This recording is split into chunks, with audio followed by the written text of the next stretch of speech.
Hey, what's happening? Welcome to Maych TV. I am Maych and I am a very happy man indeed. Now, I know the last few videos that I've done on this channel, I've been slipping further and further into the mire of misery. So I just thought I'd just talk about the positivity around Liverpool and life in general that seems to be fueling the smile on my face this week. And it's crazy how it's come about. I probably reached my lowest ebb as a Liverpool fan since all the null and void stuff was floating around in sort of March, April time, really, and probably one of the lowest I've felt since Jurgen Klopp took over in the past week, particularly in the build-up to the Ajax game in the Champions League. And it just felt like, and it's weird because all these problems pale into insignificance, don't they? When you're complaining about your football club, particularly when you complain about a football club that's still the reigning world champions, the current Premier League champions after 30 years, that just recently won the European Cup and everything else in between.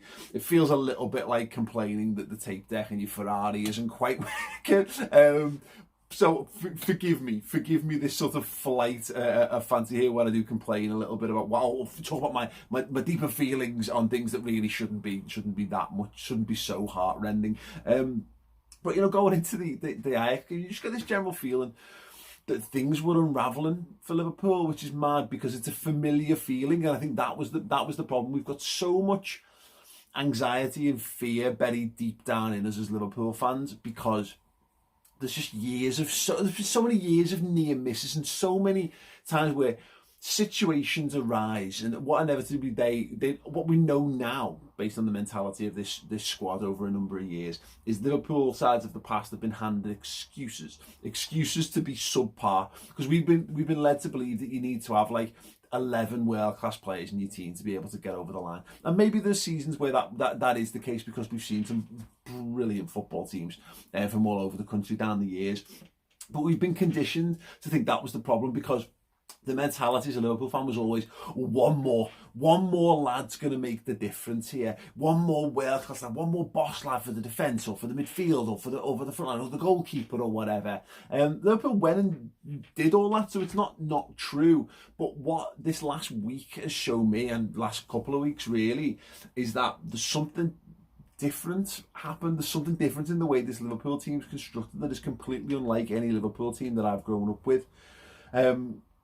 And that elite mentality, that mentality monsters thing, the mentality giants thing that's been bandied around isn't just cliche.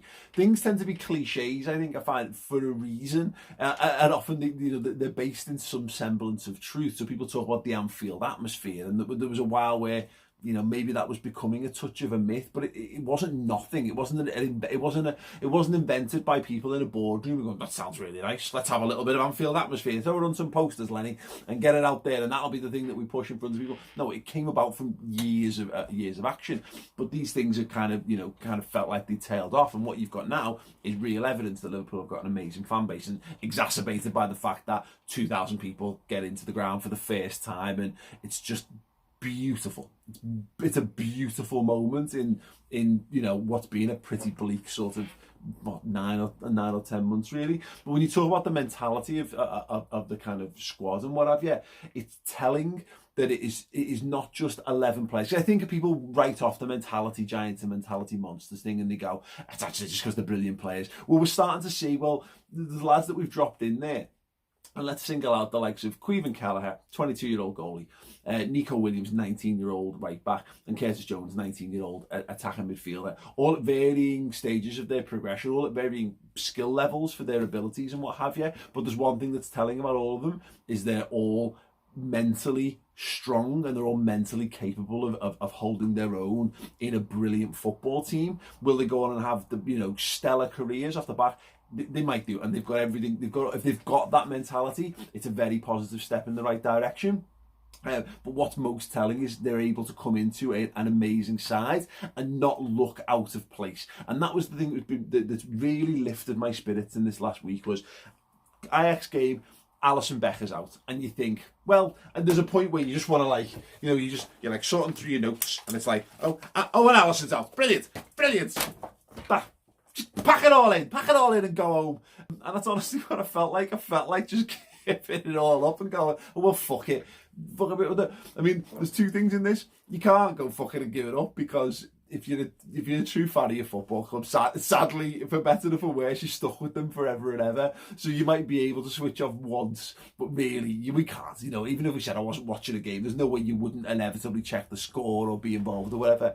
But I did feel really, really broken, because there is a situation which it's my job. There's no, I'm about to go live and do a show. I can't walk off. I can't give it all up. So what have you got to do? You've got to just grit your teeth and get on with it. And that's just me as a fan, me as a content producer or whatever. That mentality is a thousandfold in the players. They could have had these excuses handed to them. Like we've seen it time and time again. Liverpool sides in the past. Well, Fernando Torres is out. Well, Gerrard's out. Well, you know, Suarez is banned. Or, well, this, you know, pick a player or a number of players who were injured, or, you know, a referee's decision's gone against them and they've just gone, well, okay. And we didn't recognise at the time, but they've seen those excuses and they've gone, okay, well, we'll go and have a go at this game. But know that we've got this, we'll tuck this in the top pocket, this little get out of jail free card that says, well, look, we had all of these list of odds stacked up against us. That's the real reason why we didn't come out on top of this game. Don't worry, lads, it'll be fine. And what that was a weakness in mentality. We didn't realise it. So we had elite footballers, but not necessarily an elite mentality that ran through the squad. Yeah, we've got that now. Jurgen Klopp and the guys that he's put around him have instilled that, apparently, what it looks like, all down the levels of Liverpool. So you can have young kids drop in. You're not meant to.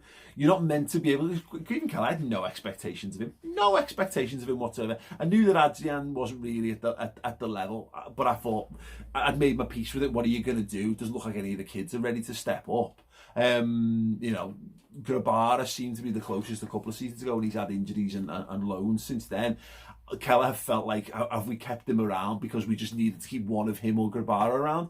No, it might just be that we've kept him around because he's ready to make the step up. They've made the bold choice, and so far so good. He's gripped it with two rather large sized, very goalie-like hands. And again, we're now entering into a spell in a very short turnaround time where, look, Liverpool have mass injuries still. Still no Van Dijk. Still no Thiago Alcantara. If you took the best centre-half in the world and arguably the best creative centre midfielder in the world out of any team, a lot of teams would crumble under that. Look, Manchester City was saying last season that no Laporte, no, I mean, not in Man City, but lots of Man City fans were saying no Laporte, and obviously having not replaced Company. That was the big reason why they were a bit crap last season, why they lost so many games.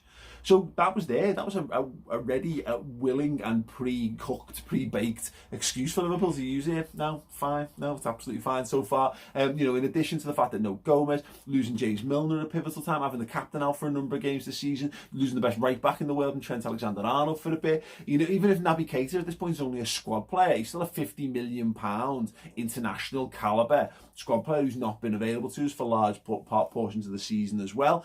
And even like the backups, you know, the guys who were supposed to be there to provide respite, Costa Tsimikas, COVID plus injury, not been able to step in. It's mad, and Liverpool shouldn't be able to produce this level. So there's just a great, I'm sure you feel it too, and I'm saying obvious words, but there's just a great sense of just like, and then when you add in, you know, we're heading towards Christmas, which is nice. It's a nice spirit of positivity season, isn't it?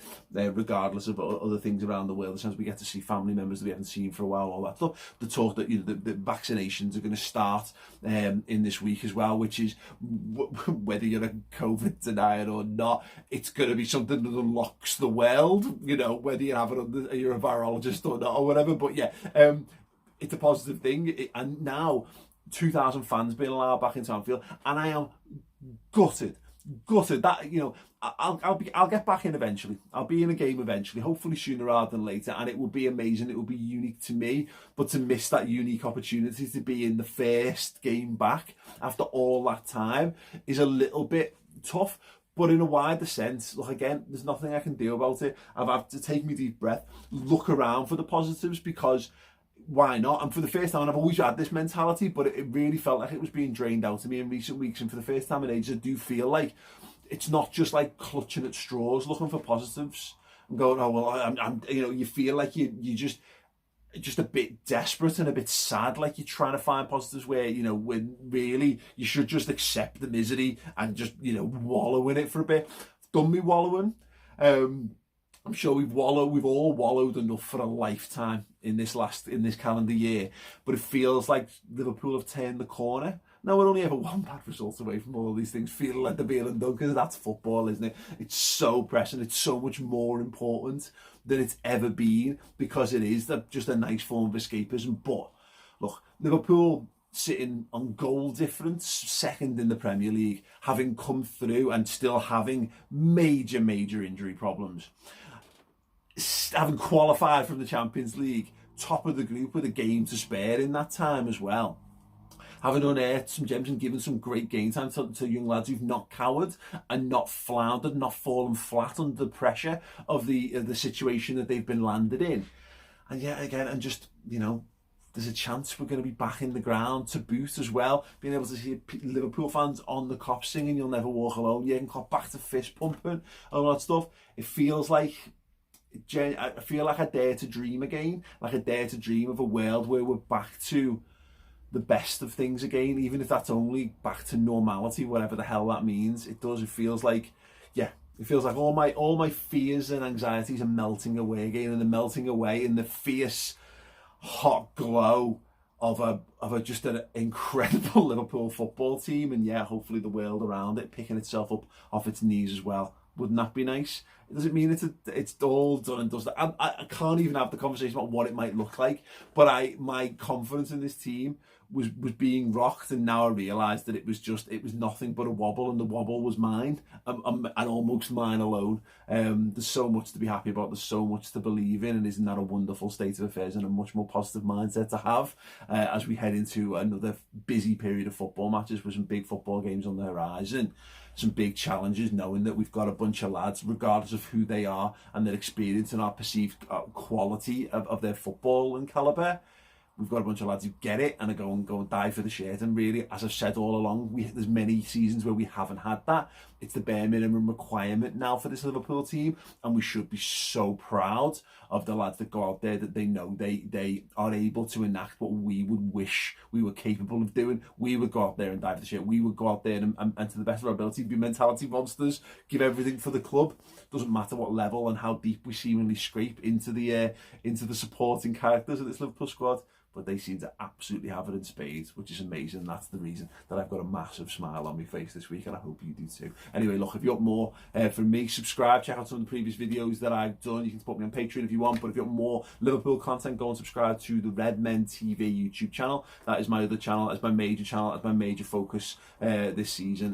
Yeah, we've got some amazing stuff over on there, and I hope you like it. Other than that, nice one, guys. Have an amazing week, and I'll see you all soon.